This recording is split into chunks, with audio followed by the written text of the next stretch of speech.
चलो जन से स्वागत है आपका फिर से एक नए वीडियो में। सो जैसे कि आपको पता होगा कि मैंने बहुत सारे वीडियोस डाल रहा हूँ, लेकिन यार आप लोग सब्सक्राइब नहीं कर रहे हो। और प्लीज़ यार इस चैनल को सब्सक्राइब करके बेल आइकन को ऑन करें यार प्लीज़। सो भाई आज मेरे पास बहुत सारे न्यूज़ है और सबसे पहले न्यूज़ होती है एल्विश यादव की तरफ से।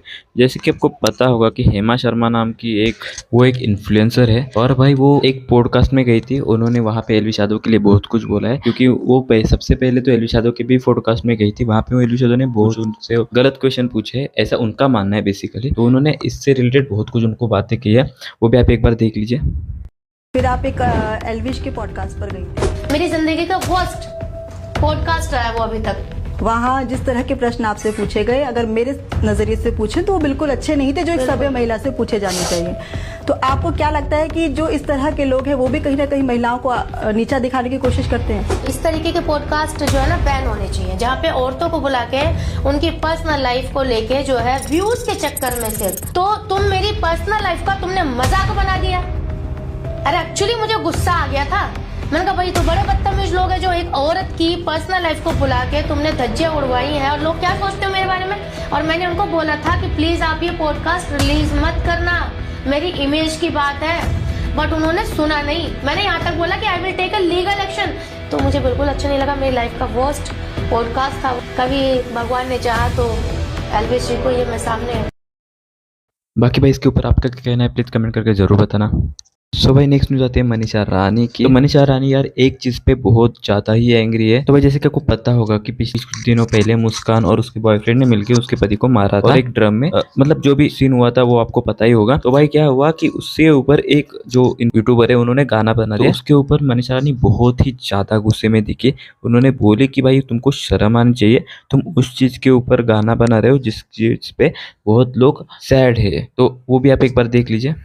गाइस मैंने अभी एक वीडियो देखा, एक भोजपुरी म्यूजिक चैनल है जिसने एक म्यूजिक वीडियो बनाया है ड्राम में राजा। आप लोग सर्च कर लेना।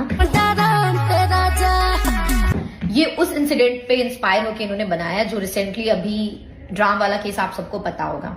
तो इसने वैसा सॉन्ग ही बना दिया है। आप लोग को सच में शर्म आना चाहिए। यहाँ पे किसी का जान चली गया है, कोई इंसान मर गया है, इतना सीरियस टॉपिक है।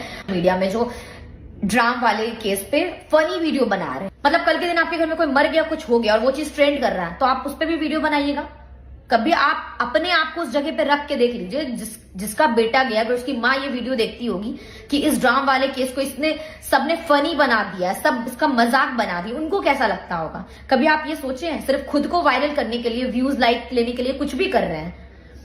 और ये जो चैनल, मैं तो रिक्वेस्ट करती हूँ सरकार से कि ऐसे सारे चैनल को बैन कर दिया जाए। और जितनी भी हमारी ऑडियंस है, प्लीज आप लोग तो अच्छी चीजों को सपोर्ट कीजिए।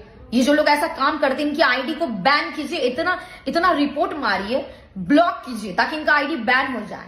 आप लोग इंसान है, लेकिन आप लोग में इंसानियत खत्म हो गया है। कोई इंसान मर गया बेचारा, इतना दर्दनाक मौत मिला है उसको, उसका पूरा फैमिली अभी सदमे में होगा, और आप लोग उस पर फनी कॉन्टेंट बना रहे हैं just for some like and views.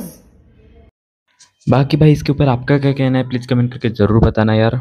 और नए तो लाइक शेयर सब्सक्राइब भी कर देना। सो भाई नेक्स्ट न्यूज आती है फुकरा इंसान की तरफ से। तो भाई फुकरा इंसान और ट्रिकर्ड इंसान का जो ब्रांड है फोकस, वो भाई अभी ऑफलाइन में भी अवेलेबल हो चुका है। उन्होंने क्या कुछ कहा है वो भी आप एक बार देख लीजिए।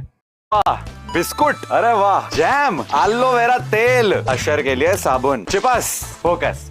एक सेकंड, फोकस ऑफलाइन स्टोर में? जी हाँ, फोकस अब अवेलेबल है राज मंदिर हाइपरमार्केट के 60 स्टोर्स में, जो है ऑल ओवर दिल्ली।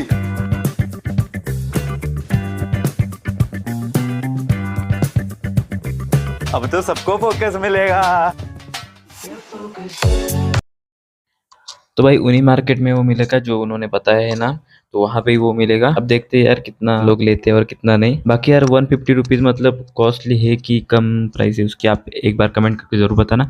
मेरे लिए तो भाई कॉस्टली है। सुबह अब हम बात करते हैं पूरव झा की। तो पूरव झा ने एक मैन एक्सपी करके इस चैनल पे पॉडकास्ट दिया था। उन्होंने एल्विश यादव के फैंस के लिए और मतलब बहुत कुछ बोला है। उनको क्वेश्चन किया जाता है कि भाई ट्विटर पे आपको ज्यादा हेट मिलती है, उसके बारे में आपका क्या कहना है। तो वो बोलते हैं कि भाई ट्विटर तो मैं अभी ओपन करता ही नहीं हूँ, क्योंकि बहुत ज्यादा मुझे एल्विश यादव के फैंस ट्रोल करने की कोशिश करते हैं। और भाई वो रियलिटी भी है। मतलब मैं एक चीज़ बताऊँ, मुझे भी एक फील होता है कि पूरा जो भी वीडियो बनाता है ना, वो बायसनेस से वीडियो बनाता है कि सामने वाले को अच्छा दिखाने की कोशिश करता है, और एलविश यादव की जो मतलब ऐसा दिखाने की कोशिश करता है, वो कुछ उसको कुछ आता ही नहीं है, ऐसा कुछ दिखाने की कोशिश करता है। तो भाई ये चीज़ें मुझे उसकी बुरी लगती है, तो मैं भी उसको उतना सपोर्ट नहीं करता उसमें। तो भाई बाकी आपका कहना है प्लीज़ कमेंट करके जरूर बताना। और उसके बाद उन्होंने और एक चीज़ बोली है कि जो पॉडकास्ट ले रही है लड़की, वो बोलती है कि ये एलविश यादव के फैंस बहुत टॉक्सिक है करके ऐसा कुछ बोलते हैं। तो उसके ऊपर भी उन्होंने रिप्लाई किया, जो भी किया आप वो एक बार देख लीजिए। ट्विटर टॉक्सिक है भाई, बहुत टॉक्सिक है। मैं तो ट्विटर टॉक्सिक है, एलविश यादव की फैन आर्मी टॉक्सिक है। नहीं यार, उनकी आर्मी तो बेस्ट आर्मी, आई थिंक उससे बड़ी आर्मी नहीं है पूरे वर्ल्ड वाइड में। आई थिंक ईरान की आर्मी बहुत स्ट्रांग थी उसके बाद। ठीक है, नहीं यार सही है, मतलब मैं खोलता ही नहीं इतना, जितना ध्यान दोगे उतना दिमाग खराब होगा। हाँ।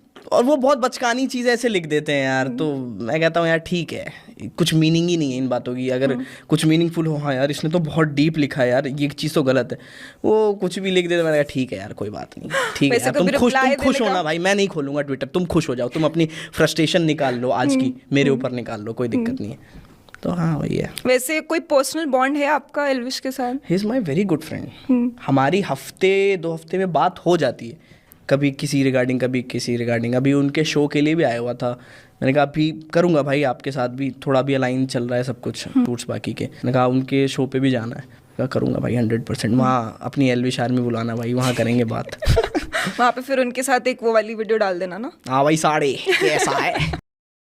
बाकी इसके ऊपर भाई आपका क्या कहना है प्लीज़ कमेंट करके जरूर बताना, और इस चैनल को लाइक शेयर सब्सक्राइब भी कर देना। तो भाई अब हम बात करते हैं द रेबेल किड की। तो जैसे इंडिया गॉट टैलेंट की कंट्रोवर्सी के बाद उन्होंने अभी एक वीडियो डाला है जिसमें उन्होंने सब कुछ बातें की है इंडिया गॉट कंट्रोवर्सी की, और बहुत कुछ बातें की है। उनको लोगों द्वारा हेट भी मिल रही थी, मारने की धमकी मिल रही थी, वो बहुत सारी चीज़ें उन्होंने उसके ऊपर बोली है, वो भी आप एक बार देख लीजिए।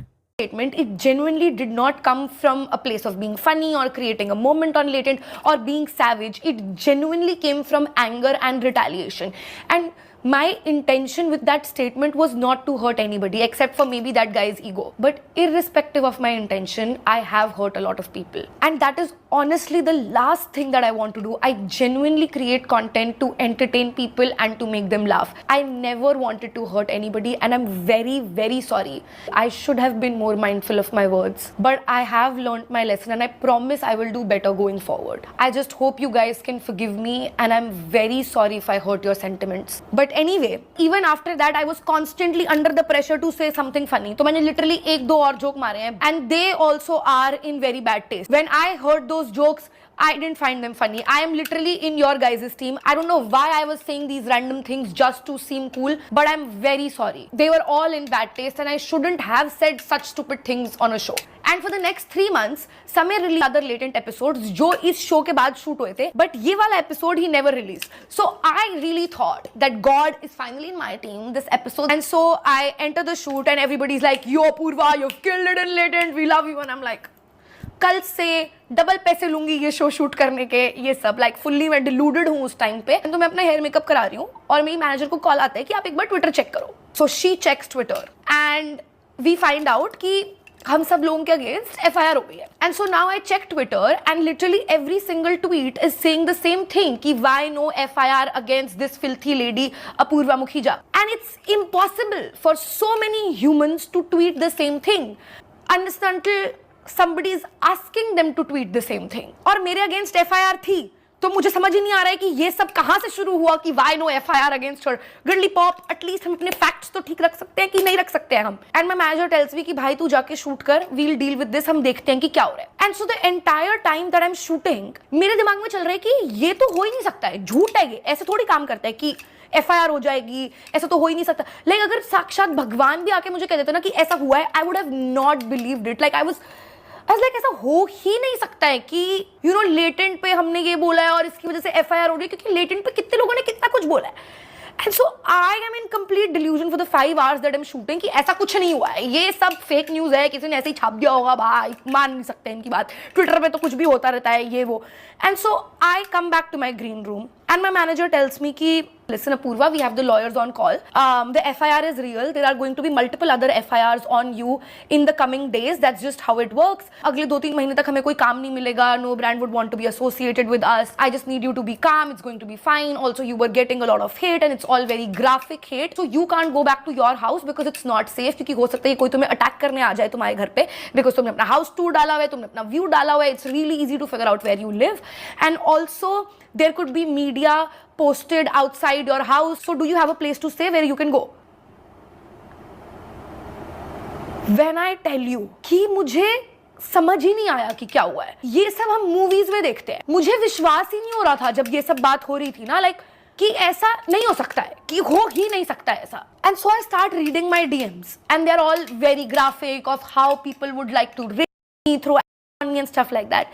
And there is this one particular DM जिसमें उस बंदे ने लिखा हुआ है कि I know that you live in this building and I'm going to do this to you. And I felt so scared because the one thing that I loved Bombay for was security. मुझे इतना secure लगता है इस शहर में रहना, इस घर में रहना, and I love this house and I couldn't believe कि